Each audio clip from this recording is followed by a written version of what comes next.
Hello and welcome once again to the big game.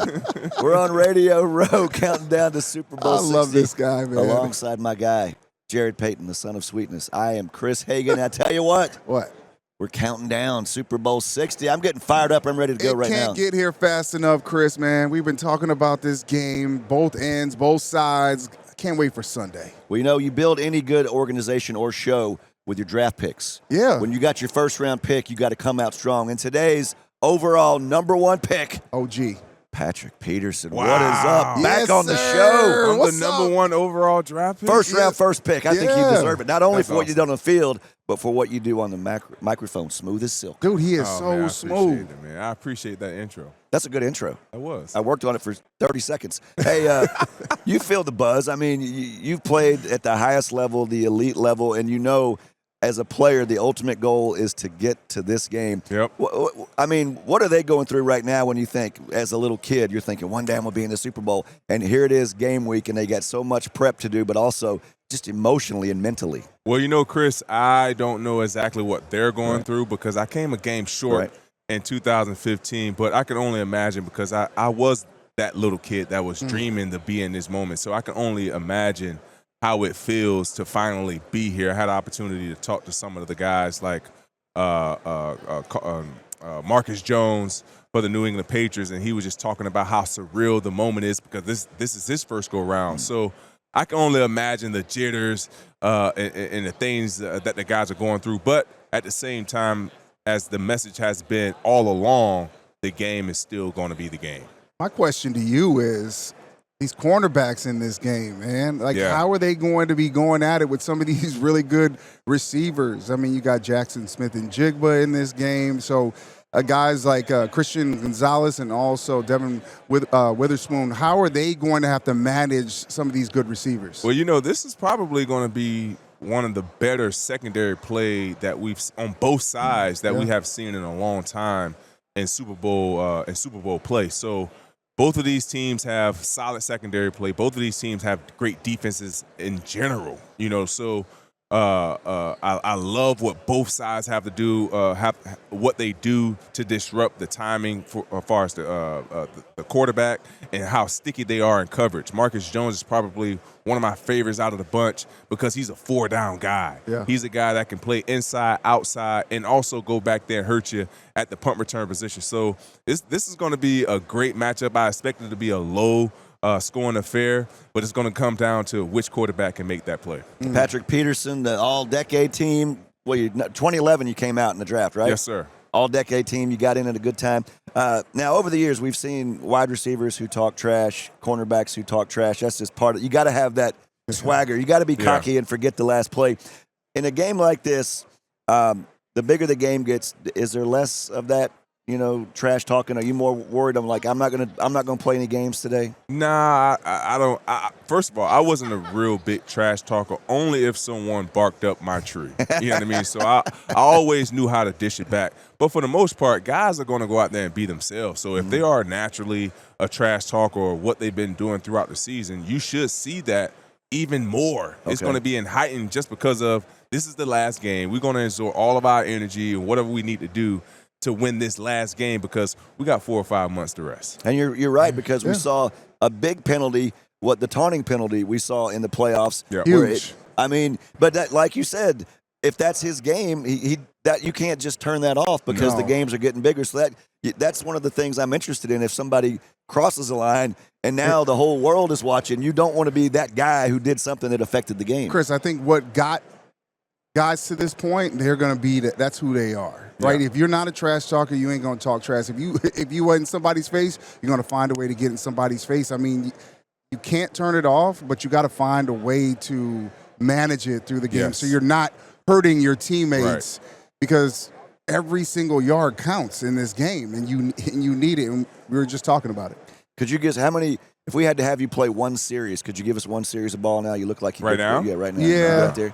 One series. How about Hail Mary? I mean, what if it's a Hail Mary? We need you for one play, you get back Hail in the Mary. back. No, like I do feel physically in shape, but these guys are getting faster. They're younger. So those, as you get older, man, those. Why are you looking at me when you say as you get older? You've been looking at him the whole time. Him boy He over looks- here still he goes, like, as you get I can take older, a couple as of I look reps. at you in the eyes, Chris, Hey. as you get older. I can But take no, a couple man, of reps. those fast twitch muscles don't work as good as they did when you was 28, 25 years old. So no, I do not feel like, and I cannot run behind these young kiddos. It is funny he's got young kids, and I see the videos of how young they are.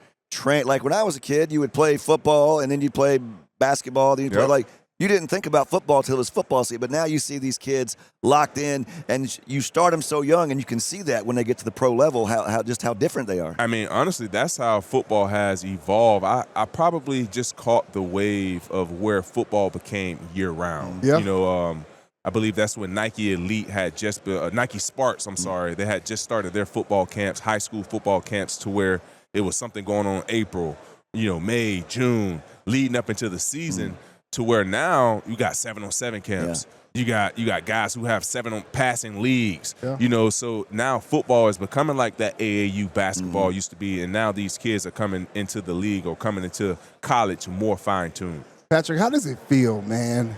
Like, for me growing up, I hear all these, the guys that came, my dad played in the 70s and 80s, and I have people come up to me and be like, that played and go, man, your dad was like, I idolized my game after him, but people say that about you. Like, coming up in my era, watching you, like, do you get that respect in those comments from other cornerbacks that are coming up in the league? Yeah, man, I get it all the time, and it's a pleasure and a privilege to not only be seen in that manner, but to know that I did it the right way. When I'll never forget when I went on to LSU. I found out that they never had a Jim Thorpe winner, so I wanted to be a trendsetter. So when I went there, I was like, all right, box check. So now when I get into the NFL, we know that you have to be a very lucky individual to fall on a Super Bowl team. It's only about to be 60 Super Bowl champions, right? Out of, many, many years of football being played, and God knows how many football players have been on teams. You just have to be a lucky individual. But what I can control throughout my career is my individual success, and I feel like I've done that at a high level. So that was another box check. So now that I'm away from the game, I do get that respect. I do, guys come up to me all the time like, man, you was, one of the guys I looked up to in the off season, man. I watch your film. Like, you may not understand this, but you really changed the game on how guys view and want to draft cornerbacks now. Because you also got to think about this as well. I got drafted in 2011. From 2010 and under, the average size of a defensive back was around 5'9", 5'8" at most. That's crazy. But then when I got drafted, me, Richard Sherman, Chris Harris, all of us was around that 6. Darrell Revis, all of us was around that 6 foot mark. Then the receivers started getting bigger, and it was like, oh man, we got to get bigger corners. So it was a blessing to be a part of, that wave as well. But man, I just give all the honor and grace to God for putting me in this position and giving me the athletic ability to be able to bless you guys with my talent. Well, see, what the part of that is, and we've talked to people, and I've seen this, I've been in this business 30 years. I've seen stud high school players that didn't make it at the college level, stud college players that make the pro. And a lot of it is God-given ability, but that's not where it ends. Right. You got to put in the work. Yeah. And we were talking, some guys, they feel like, okay, I just got drafted 5th overall. I made it. Well, guess what? No, you didn't. Because there's other people that's the beginning. There's undrafted free agents that might go out there and outwork you. Right. So, glory to God for what you're given, but it's what you do with it that really matters. Not only that, I believe like the way this day and age is now, you got the NIL, you got social media. I believe that starts to really deter guys focus on what the main goal really is. Because you got guys wanting to build a brand. But at the end of the day, how is that brand is being built?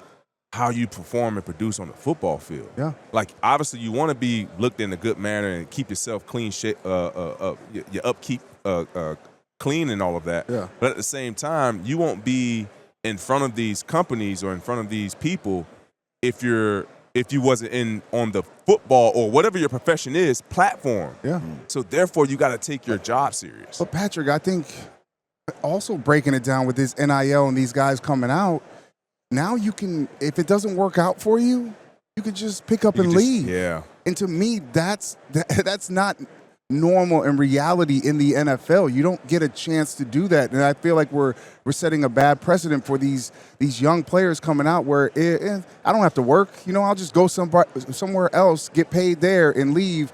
And once you get to the NFL, it's not like that. So we're setting these guys up for failure, I believe. And I say this to my guys all the time when we just around sitting watching games. That's why I believe there will not be any more this next generation of guys. There won't be many guys who play 13, 14, 15 years. Why? Because the desire is not there. Like you just talked about, guys, if they're not liking their situation that they're in, they don't have that fire, that desire to fight, to put themselves in a better position. They want to go run for the next best opportunity. Yeah. That's all fine and dandy, but at the same time, when you leave this game, how are you going to respond to certain things in life? Patrick, I got chills because he always tells me this all the time, that like my upbringing, who I am, he respects my work ethic. And he sees me, knows my last name, knows who my dad is, but he sees me coming here to work every single day. I was in a running back room with Clinton Portis, Willis McGahee, I was a fan. Frank Gore, You. Najee Davenport, and there was opportunities for me to leave. Yeah. But my dad passed my freshman year, and he told me before he passed, hey, wherever you start, that's where you finish. Yep. And I didn't get up and go, and that's the reason why I get a chance to be able to sit across from this man every single year at the Super Bowl. You're so fortunate to sit next to me. You're very So fortunate. I love that, and just getting up and go, that would have just Look crushed at it me. this way. This man here, I just met this man. He's doing radio in Baton Rouge. You walk anywhere in Baton Rouge, they know you. Now imagine some of these guys. You look at some of these people's stats, and it's like freshman year Maryland, second year Stanford, third year LSU, and like imagine you being at LSU. How much LSU would have to pay NIL just to keep you? Man. Because here comes Ohio State, here comes Michigan. Yeah. I mean, it would have been. And as a young man, how would you have handled that at 18, 19 years old? Well, I don't know. You just don't know. And like I talked about earlier, this new day and age with social media, these guys are seeing this day and age. People want what the next person want. And as the more the guys starting to see these colleges flaunting out this, flaunting out that, these young kids want that too. So that's why it's making it so easy for them to pick up and go, or to say, I want that, or I need that, versus a want. All right, we got 30 seconds. So first, I want you to talk before your pick on the game. Tell us about Gold Links. Oh man, this is my Gold Links is a golf social club. We just a group of guys who love the game of golf. We got some okay players in there. I'm not, honestly, and it's surprising, I'm not the best player in our group. We have a couple college players in our group, but we just go around, just try to get guys together and play the game of golf for the culture, putting communities, and going different places where guys never thought they would be able to have the opportunity to play. So we just came back from Orlando. We was at the PGA show. We're going to Houston in March. We're going out to Arizona in May. Okay. So we got a couple things in the works. So you can follow us on Instagram at Gold Links. Gold Links Golf Club. Good stuff. Got to spread the game because it is addictive very quickly. Give us your pick. Who wins? I'm going with New England. Wow. Yeah, I know every close game. So low scoring. Yeah, I think it's going to be a close game, a low scoring game. I believe Seattle Seahawks is a really, really good football team. But I'm really taking this into account that they played two teams within their division. So they had an opportunity to play these teams 3 times. With, on the other hand, New England had an opportunity to go through a gauntlet. They had an opportunity to face adversity, and they played some real serious defense throughout this playoff. So they had an opportunity to be tested. So I'm going with the team who've been tested the most. All pro on the field, all pro on the headset. Patrick, you're always one of our favorite guests, man. I appreciate it, Great Chris. to see you. We'll talk to you soon. Yes, sir. All right, let's hit a break. We're back with more right after you watch this. Hey, we're back on the big game from Radio Row, Media Row, whatever you want to call it. It's the same thing every year. Alongside Jarrett, Payton, the son of sweetness, I'm Chris Hagan. And it's a global game, JP. Global. Having played globally. And when you talk about on the ground floor, knowing about American football overseas, none finer than Neil Reynolds. We went and stole him from over there. He's actually working. Now, you British people, you say Sky Sport or do you say Sky Sports? Sky Sports.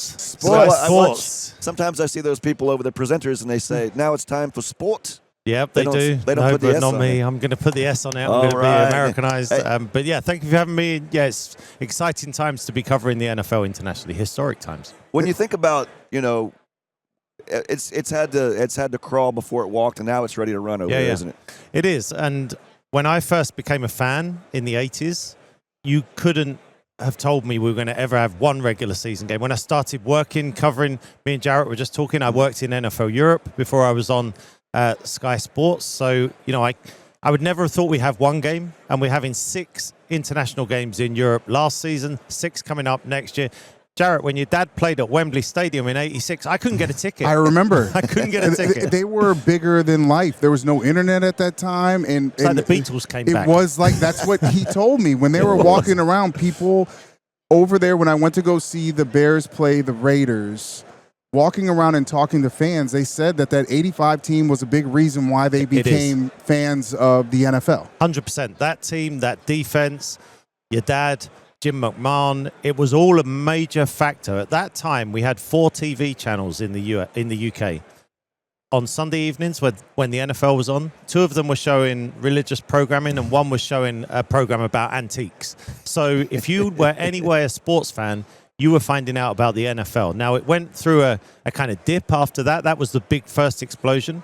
What the NFL have done now is just capture that fan base, feed them regular season games, and it's just grown and grown.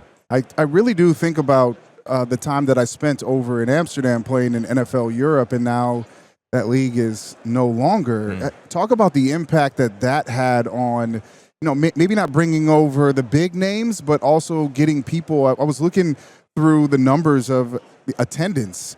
38,000 people, right. 40,000 for the World Bowl championship. Yeah. It seemed like that was a big part of helping kind of grow the league but over also there. Educating fans. Yeah. I think educating, just experiencing it in the backyard. You go to a football game, it's different when you can watch it in person, and the NFL and NFL Europe do such a great job of putting on a show. So that certainly lit a kind of blue touch paper, if you will. And what it did was, the NFL then took a different approach and a different strategy, whether you agree with that or not. It's clearly worked from a business point of view for them, all the international games. You could argue the player development part is missing now with NFL Europe, but definitely it was a part of it. It laid the groundwork for what we're now enjoying, which is, we'll have 3 games in the UK, a game in Germany, a game in France coming up next season, a game in Spain again. We went to Ireland last year. I mean, it truly is a global game now. Yeah, I'm not good at math or time zones, but if I'm a fan and I live in England or London and I want to watch NFL, what time of day are those coming down? So we're on air at about 5:30 p.m. on a Sunday. The 1 p.m. games kick off at 6 p.m. for us. They're not too bad. 5-hour difference for an East Coast. 4:25 is 9:25, and then we show the overnight game, the Sunday night football, but that kicks off at 1:20 a.m. So we don't have a studio for that. So we have about 8 hours in the studio. So it's not a bad time zone for us. Super Bowl's a bit later. That will kick off around 11:30 on Sunday. So that's a dedicated fan base that are following. You got to call out of work for sure on Monday. I think it's amazing to see these international games and to see all the different jerseys that you see at the game. How big has I think fantasy football played in the growth of the game over there? There are so many different ways, because the world is much smaller now, right? In terms of how you can watch stuff. You can watch the same programming in London that you do in Los Angeles, and it's Manchester, Miami, it's all the same. You can watch that stuff, but fantasy helps. I know people that play fantasy football who had a passing interest in the NFL. Red Zone is an easy way to follow a kind of bite-sized portion of games. And then watching the real thing. And I think the biggest thing the NFL have done is, so when your dad played in '86, they came in, played the game, sold a bunch of T-shirts, disappeared for another year. Until the American Bowl came back the next year. Yeah. That's how it was. Now there's an NFL Academy, which is a high school program. They're playing like IMG National this year and losing by 7 points. They played St. Thomas Aquinas and lost by 4. Wow. These are all international kids. These are good. Those are good powerhouse football schools. teams in high school. So the NFL have built that. They've got a foundation in the UK and a real firm commitment. So it's much more than it used to be. And look, they want 16 international games. That's coming. And the big names too, Chris. They're bringing those guys over to do things, run camps, all that stuff. One of the first times I met you, we were at a camp. I was there with Andrew Luck, and I believe your son was over there taking part in the camp as well. It's a small world because my son's now a coach with the NFL Academy. Oh, wow. So my son coaches at the NFL Academy. He interned this past summer with the Baltimore Ravens. So he's kind of on his way coaching-wise, and he looks up to Adam Durdy, who is the defensive coordinator for the Seahawks, British guy. Yeah. So kind of this is really growing internationally now. So yeah, it's fantastic. And I've been on the ground, like you said, I've seen a lot of it. And now it's pretty cool that my son's coming through in the sport as well. It's amazing because I saw those young kids, and there were a lot more kids than I expected. And just to see the passion they had, and when you have a guy like Andrew Luck used to play for the Colts. I know who it is. It's in Indianapolis, it's still a sore subject, but to have him out there and the way he engages, and I often would think about your son and kids like, okay, getting into it much younger and growing into the game, and it's something that they're not being introduced to as a 25 or 30-year-old. This is like something that's baked in. I'm just going to ask the question: when is there going to be a team over there? So it is the question that I've asked and answered a lot of times. I used to think we were going to get a team. I was convinced maybe 4 or 5 years ago we would have an NFL team based in London. Then the more I spoke to the commissioner, Roger Goodell, the more we saw these games being dotted around. And we were sat one day doing an interview, and I said, kind of like the Formula One then. You want a traveling roadshow. And he was like, yeah, that's kind of what we're looking at now, because you want to grow it. If you just play in London, London's going to explode. But what if you play in Australia like they're going to? Brazil, Mexico, Spain, Germany, France. You can explode everywhere. So I think actually the franchise ship might have sailed, but we're going to get something still pretty significant with a lot of games every year. Are you surprised, or you're probably aware of how big Formula One has become in the States, and also Premier League? Like some people have their teams, and despite maybe a time difference, or maybe it's the middle of the day of work, they're out there watching their games. PSV Eindhoven, baby. Wow. Still got that Dutch connection. Yeah, got that Dutch connection. Can't leave the Amsterdam Admirals behind. Can't. Absolutely. Hey. I think it goes back to the small world, right? We can watch everything any time of day. So I like the fact that sports are more connected. You can be a fan of both. What the Premier League has done here in the US is kind of similar to what the NFL's done in the UK, with the exception they cannot get the Premier League to give up one game, not to give up one regular season game. Yet here we are, it's the NFL giving them out regularly. So, and I just mentioned it. I think we'll have a lot more in the future. Well, I know you're busy, but I'm going to two quick things. One, I don't think I've ever asked you this. What initiated your love of American football? And then, of course, we'll ask the question we have to. Give us your pick for the game. Okay, so look, I was a fan. I was 14 years old, maybe 13 years old, and I was watching the highlights on Channel 4 in the UK, and this curly-haired quarterback by the name of Dan Marino was ripping up opposing defenses. So I'm right in that window, 84, 85. So that was iconic. The very first Super Bowl I was allowed to stay up and watch because of the late time, Super Bowl 20, the Bears against the Patriots. And here I am, 40 years later, going to be presenting the TV coverage in the UK. That's unbelievable. Super Bowl 60. 40 years later, sitting across from Walter Payton's son, who you did the bio of in the NFL Europe. Come on now. Aren't we all a family and we're all kind of connected? It's unreal. But here's what's bad, though. He said he liked Dan Marino. So don't matter. When the Bears lost that game on Monday Night Football, he was rooting for the Dolphins. But they needed that moment. It was all about it. Just that game alone was iconic because that was so many iconic moments from those 80s. Like, that defense of the Bears in that Super Bowl, I can still picture now. If I close my eyes, I can see your dad leaping over for no tush push for your dad. No tush push. He would go up and over. Look at that, Neil. There's the logo from that very Super Bowl. There it is. So that's for me. That was the one. And I'm 40 years on. It's an absolute privilege for me because I used to watch it as a fan. I still am a fan, and now I'm going to present the coverage again. And to go to your second question, I think Seattle have built up such a head of steam. I think Mike Vrabel's done a great job with the Patriots. I just think Seattle are playing at a different level. I think the Rams and the Seahawks was a bit like in the 90s when the 49ers and Cowboys would meet in the NFC Championship game. So I think Seattle probably win by 11. Dang, you guys are pretty close. I said 13. Okay. Who's your MVP? You got Darnold?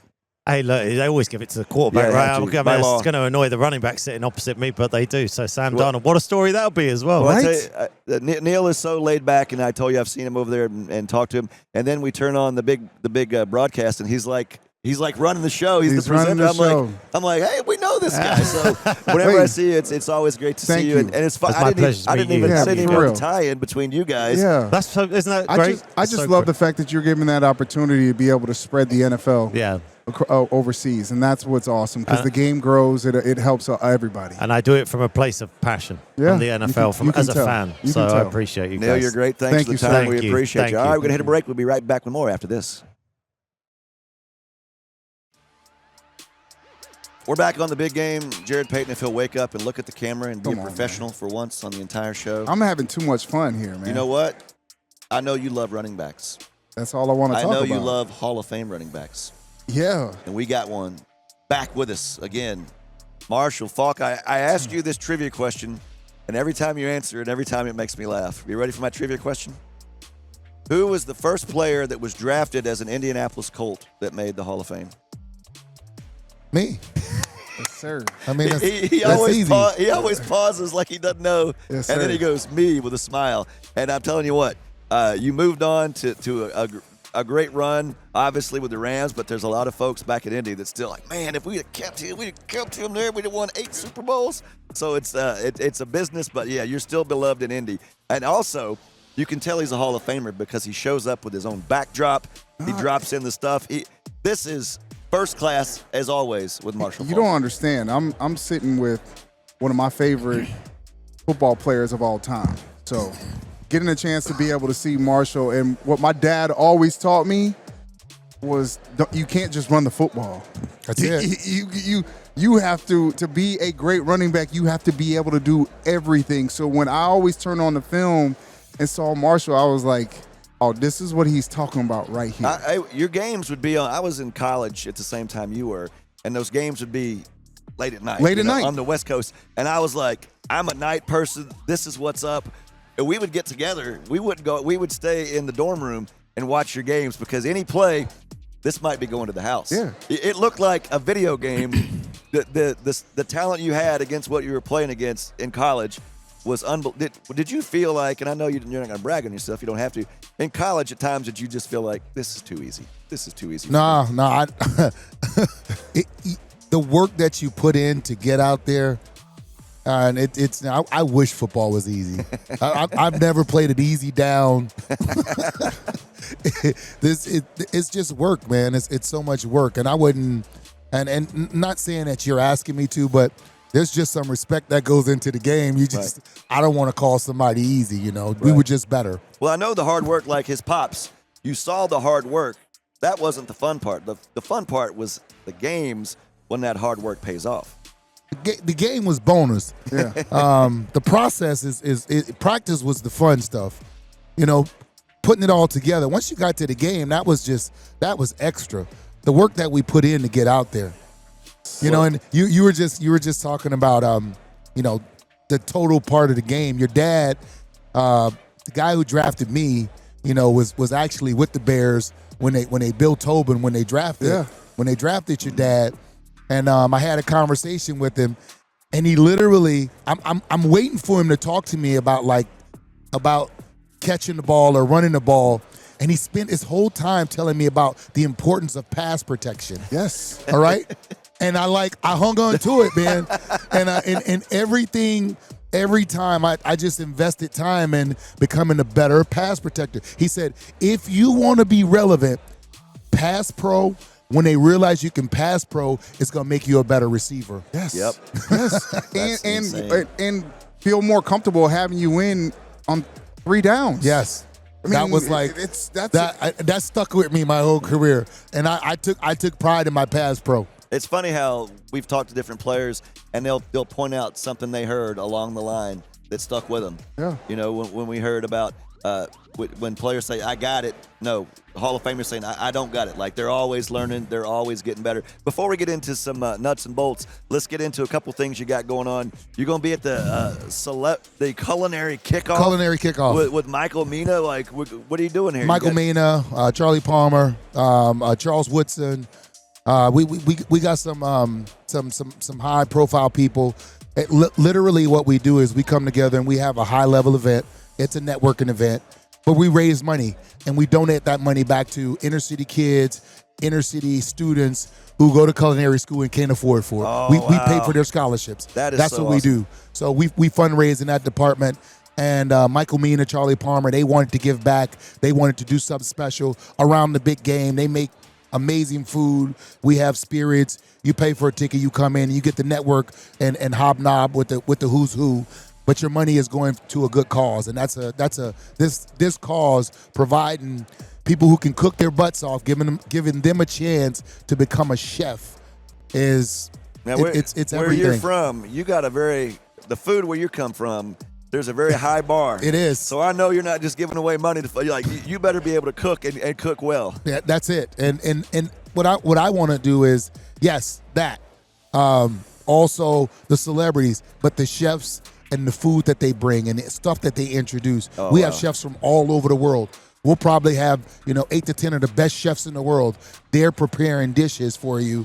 When you get to walk around and hang out, it's actually at one of Michael Mina restaurants. Yeah. So there's a lot that goes into this, and people don't know. We hadn't had lunch yet. No. People don't know about Michael Mina. They don't know about Michael Mina here. No, this is when it comes to food in San Francisco, this is his town. This is his town. I've been to a couple of the restaurants. Perfection. I don't see any samples. No, we don't have samples. And Marshall, not here. you always make sure, too, you make time for a great cause. We see the background.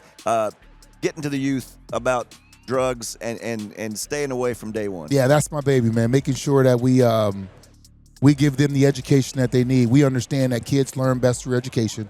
And I remember I grew up in the just say no, which today you tell a kid not to do something, guess what? They're doing it. Get off your phone. They get on the phone. Yep. Put the iPad down.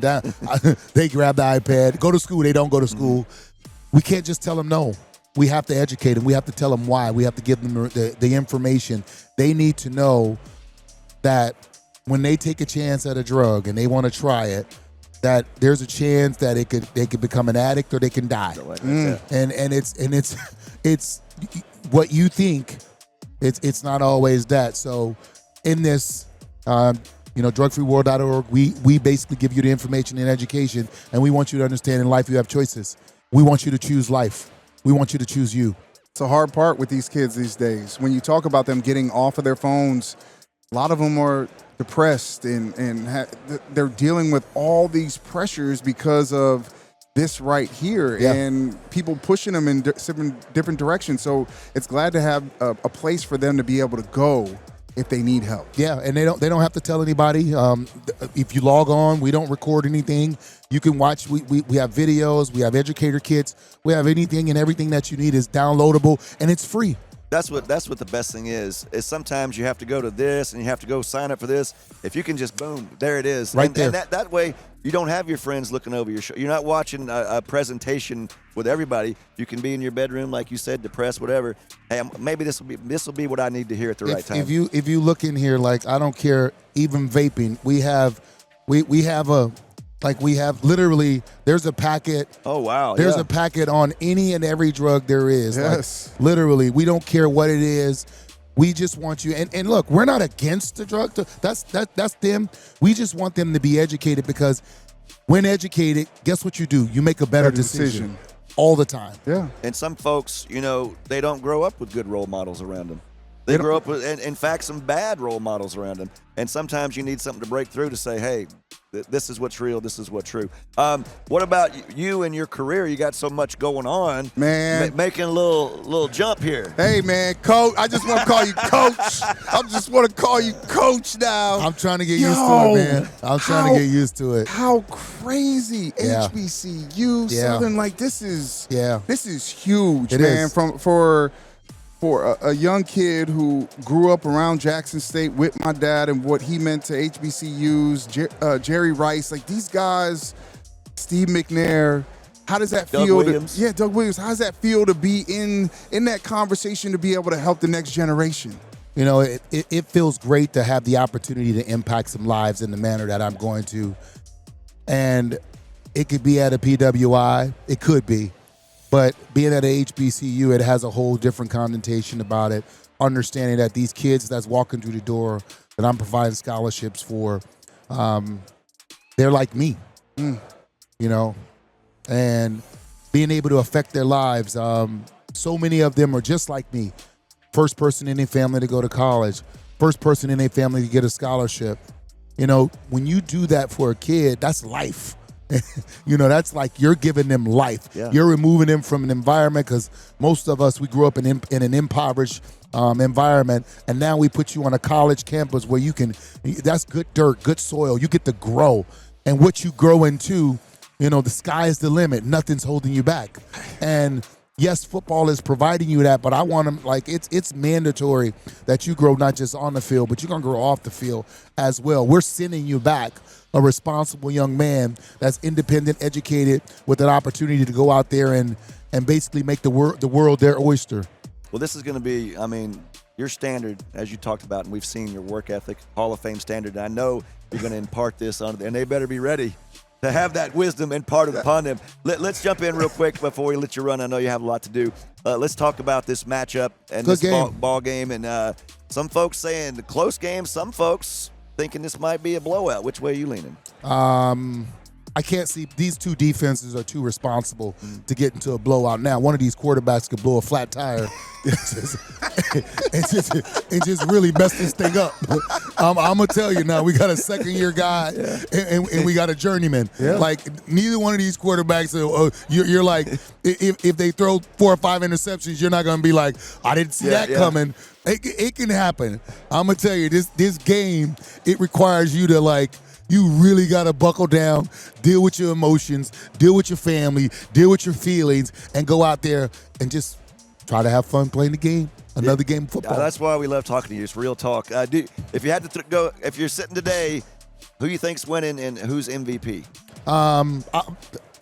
Like the obvious, like Right. if I pick either quarterback, like if you ask that question and you let them pick a quarterback, you're not doing your job, okay? You got to take the quarterbacks out of it and then make them do some thinking, all right? Now, in saying that, I believe Seattle's going to win. I'm just going with the more veteran team, and I'm going with a team that's been together a little bit longer, and I like what I see on the defensive side, and Sam Darnold, he exercised his demons, man. To watch him against the Rams not have a turnover, the Rams are his nemesis. Yeah. I believe he's thrown like 9 interceptions in like 3 games against them. And then to play in the championship and to not just help his team, Stafford was out there balling. Yeah. And he head-to-head, held his own, and he made sure he held serve every time. He moved his team down. He didn't make the big mistakes. I just think it's in the cards for him, man. I'm telling you, I'm not taking anything away from the Patriots. I believe Vrabel's done a great job over there. But them Birds, man, I'm going with Seattle. I'm going to tell you something, Chris. Through this whole conversation, I've been stretching my legs, man. I think I got 2 years of eligibility left. No. I might be coming back. You could be, you take me? Yeah, I'm going to take you, but you're going to bring the NIL with you. You coming and giving us money. I got Like, you. You're going to be a walk-on, and you're going to bring a sack of money with you. Yeah, he's going to be the first one to bring money. He's the first ever player. Marshall, we could talk to you all day. You're the best, man. Thanks for your time, and good luck with your projects, and God bless you, man. We're pulling All for good. you. Y'all have a good one, man. Be blessed. All right, let's hit a break. We're back with more right after this.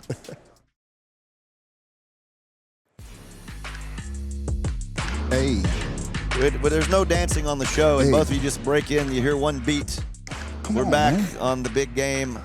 I'm Chris Hagan. Next to me is Jarrett Payton, the son of sweetness from Chi-Town. Chi-Town? Annie Agar needs no introduction. None. Where do you live now? Well, yeah, I've Don't- relocated. I've sold all of my belongings. I no longer live in the city of Chicago after this pitiful season. Hey, it's okay. Oh, It's okay. man.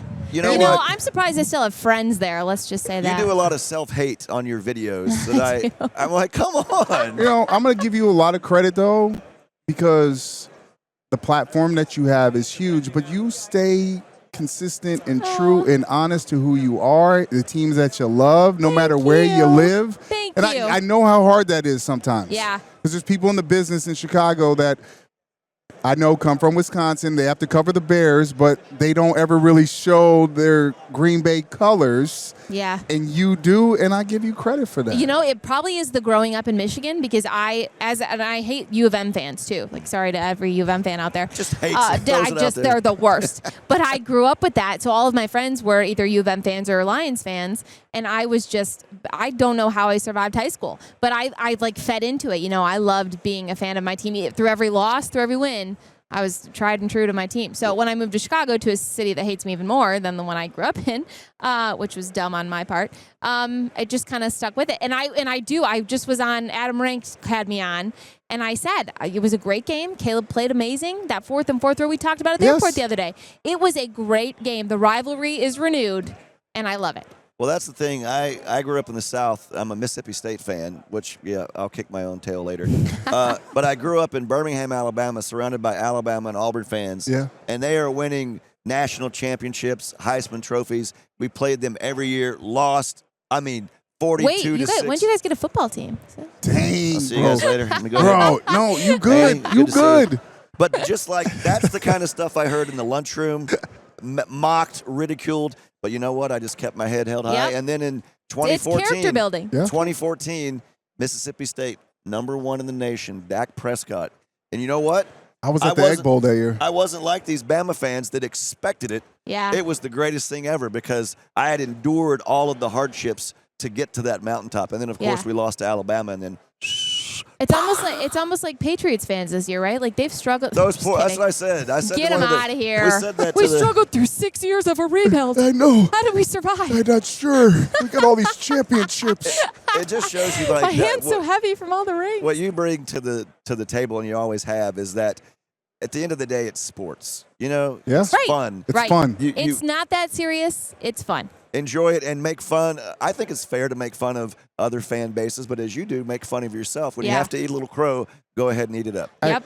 My thing is, through the years, as a person that cuts video and content and thumbs through all these videos and does Yeah. all this stuff, have you cut down the time length for how to post videos and get them Ooh, up? that's a good question. A little bit. And a lot of, as you guys know, a lot of this industry is kind of picking up on the trends of the industry. So as much as we're putting out there, you have to consume the same amount too to kind of know what the good, like the hot part is of how long a video should be, or like the, the different kind of fonts that we use. It's just it's a wild industry. So I consume a lot of it, and I did cut it down a little bit. It's like a minute shorter because it seemed like videos a little or somewhere around 2 minutes were doing the best. But then people would comment and say, "Oh, you left like the Texans out, or you left Seattle out." I'm like, well, first of all, you guys don't want to be in the video because I'm making fun of you. I'm roasting you. But I appreciate the noticing. So yeah, I've cut them down a little bit, but it's just playing with the trends and kind of what's working and what's I'm not. afraid we're going to a place where your video can only be 7 seconds. Yeah, just- isn't that scary? I don't- Boom, It's because boom. attention span is so bad now. But Annie, I'm telling you, I have young kids. My Yeah. son is 13. They live in this TikTok and YouTube world, and it's all shorts. They're flipping through and they're not watching anything longer than 35 seconds. Right. Even movies. People don't sit through movies No. anymore because they get bored halfway through. streamlined them. They're They all- want they're that all like- instant yeah. serotonin hit. And They're like Yeah. 90 to 100 minutes is what they say they want a movie although to be. I will say the other day somebody showed me a picture, like a actual hard copy picture. I tried to zoom in. That was the worst thing I've ever done in my. It's not working. I had to like self evaluate myself after that because that was a rough one. A weird thing I do, and now you can text somebody or email like that. I still go out on all these trips and I buy postcards and mail them. Aw. See there? He There's- That's cool. They're Yes. so hard to find, and blows people's mind because now if I'll go, hey, what's your mailing address? They And probably don't even know. They go, why? What's What- mailing what- address? I'm Yeah, like, I did. He just did that to me a couple months ago. He asked me for my address, and that was my first thing. he goes, why? Why? And so some people I go, love that. so when they get a postcard or something, I like to think it bright because it takes you back to the time where, you know what? This is something real in my hands. Yeah. People will send me pictures. You They took the put them on the time. fridge. I'm like, you know what? It was some effort put into it. And hopefully we don't lose all of that. Annie, at some while we point. were out looking for ice cream last night, Yeah. parking for ice cream, Aw. that's all he could think about was the postcard, man, and like just melted my heart. That I is love this so guy. cool. That Well, is thank so you. cool. Thank you. So maybe I that's love something that. in your travels. That's something you could pick up on. Yeah. And We but then- got to keep those traditions But then you have alive. to do the weird thing of going, what's your mailing address? Right. I try to say mailing address so they don't think I'm just asking for their address to show up on their front porch. That's what I was thinking. I was like, that's, he's- that's the world we live. Hey, where are you right now and what's your I'm not- address? Can I come look in your window?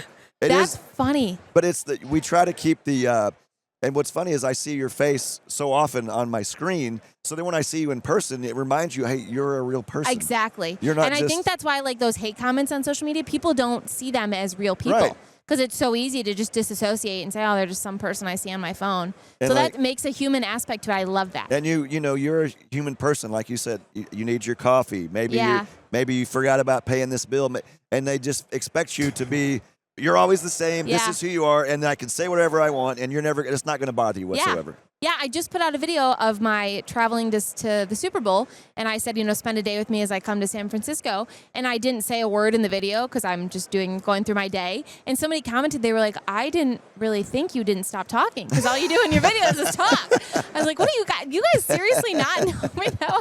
It's so wild. Yeah. How wild is it though that every single year you come here and we see each other on the flight every Always, year, always at the airport. at the airport, Yep. but you get here and you're immersed into all this, and it's just like, holy It's cow, amazing. isn't it? Oh yeah, it's amazing. And I told somebody else, I said the second that this gets, and I'm not as seasoned as a lot of people that have done it for years and years, so I know it takes a toll and it's a lot of work for a whole week.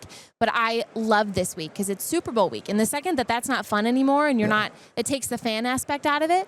That just breaks my heart because football's supposed to be fun. Like we just talked about, it's sports at the end of the day. So coming here and seeing everybody that you see on Twitter and social media and don't really talk to but once a year is just the best thing ever. It is. It's When like you a see big people, party. when JP and I do a show together every week of the season, but it's only, via Zoom or whatever the technology is. I don't know what that's called. Yeah. But then when I see him in person, I'm like, That's my this dog. is my Yeah, guy That's right right. here. exactly, exactly. And it's like it's coming back to a high school reunion. And you see so many faces, and maybe you don't remember their names or where they're from, but you're like, my guy. Hey, Yeah. I know Hey, her. I know her. Yeah, Yeah. It is, but it is almost like overwhelming because there's so Yeah. many people. It's It is like like you a said, high though, school reunions. A great. life is all about things you get to do or things you have to do. And you don't want to get to the point where you're saying, I have to go to the Super Right. Bowl. You want to keep it like, I get to go to the Right. Super Bowl. Yeah. Because and if you just tell anybody else that you're going to the Super Bowl, they'll remind you like how cool that is. And when I get back to, they always go, hey, you must have had a lot of fun. And I'm like, no. I was working. Oh, and then they remind you like, well, you know what? I would have mortgaged my house to go see Right. the Super Bowl. Exactly. The driver Exactly. on the way to the airport, he was just like, yeah, you're going to have a lot of fun. I was like, nah, I'm going to be working. He's like, yeah, right. No, I'm like, no, for real. I'm really gonna be I'll working. be really working most nights. When you, how often are you thinking of the next thing you're going to post? Do you, like I'm a nerd, I just write out everything because Yeah. I'll forget. Do you say, okay, on Monday I'm going to try and do this, Wednesday, or it's just no schedule whatsoever? Yeah, it's hard. Certain things like the meeting videos, I have it all scheduled out because there's a lot of work that goes into those. But I want organic content too, So I try to do as much content as possible during Super Bowl week to keep people engaged and kind of show people what's going on. But the second you put pressure on, you're like, okay, I have to get a video out today. I feel like the video is not as good, or you're trying to force something. So I've just been kind of doing off the cuff stuff. Like I was sitting out at a coffee place the day I got in. And I said, I've been driving around San Francisco and haven't stepped foot on the field yet, just like Brandon Ayuk. So, Oh, whoopsies. dang. Sorry, 49ers fans. you got such a sharp tongue too. But you always say it with a smile, and you're like, sometimes you don't realize it till you're like, hey, wait a minute. She just roasted me really badly. Oh, I love that, man. It's you're like the new generation of people that can get things out there, and there's not as many hurdles you have to go through to get to where you want to be. And that freedom you have just to say, okay, guess what? I have my phone here, and I got things set up, and here I go. That's when I did stand-up comedy. I liked that so much because it was me and the microphone. Yeah. If it sucked, it was because of me. Yeah. If it was great, it was because of Right. me. And like, Which can also be a lot of pressure too. Yeah. Yeah. But It's- And it one went thing so- you've done, stay true. That's You right. are who you are. Thank you, and guys. I love that. Oh, thank you. That means a lot coming from you guys. I Yeah. try. Well, let's without roasting people or teams with malice. Let's talk about this matchup. Do you have a pick? Do you care who wins, or are you just what do you think? I do, and I have been saying I don't do score prediction, but I think it'll be by 2 scores. I'm taking Seattle. Dang, everybody I is. said 13. I know. I said What? Seahawks I by know. 13. This is gonna be a bloodbath. I know, and I got- everybody's like, it's Vrabel. Like he's not gonna let. I think it's gonna be like this Seattle defense, and if Sam Darnold plays to the potential that he did in that last playoff game where he didn't see ghosts, he didn't, because we thought the Rams, they put a ton of pressure on him during the regular season. I thought that's when it was going to make him break. He's been good He's underneath been pressure. solid, yeah. So if he can have that kind of performance, and there's so many question marks with Drake May and the Patriots because of the schedule. I just don't know how. And granted, he did play 3 top 5 defenses, so yeah, his numbers aren't going to align with what they normally might be. But there's just so many question marks about how good he is, and if he does win an MVP and then plays great in the Super Bowl, then we'll put him up there in those conversations. But I don't know. It is funny because all of us idiots sit around and like think about what's going to happen, and then it'll be the first play of the game. They run back the opening kickoff, Yeah. and all our picks have gone. Well, I didn't know Hey. that was going to happen. Yeah, exactly. That's the great thing For about that football. freezing cold takes is on Twitter for a reason. I've been on there one too many times. Well, what is next for you? Where are you heading after this? So we're gonna do stuff all week with Radio Row, different interviews, stuff like that. I'll put a lot of content out, and then I'll have my Super Bowl video to wrap up after the game. It'll be the last one, and then I'm gonna take a little break for a little bit. Okay, and what's your As mailing I'm sure you address? I guys need are. to go ahead and get me on the air. Your mailing Want me address. to tell you on it. Everybody get a pen out. Ready to- Annie, you're, it's not in you would, Chicago. I'll you tell would that have right people now. at your door. Oh, No, yes, we're not I doing should. that. Annie, you're always so gracious with your time, and it's been fun to watch you rise up with Jack Doles back in the day in the Yes, next that's door right. family. And Oh, he's the best. We're also proud of you and looking forward to what Thank you have you coming so up much. next. Thank you, guys. All right, that's Annie Agar. Like me, she knows for a fact that it'll be a 2-score game, and the Seahawks are going to win. It's time for us to say goodbye, though. For Jarrett, Payton, you got a final word? You trying to one-up me with a final word? No, I love you. I was doing my nice flow here. No. I was trying to do my big thing. Go ahead.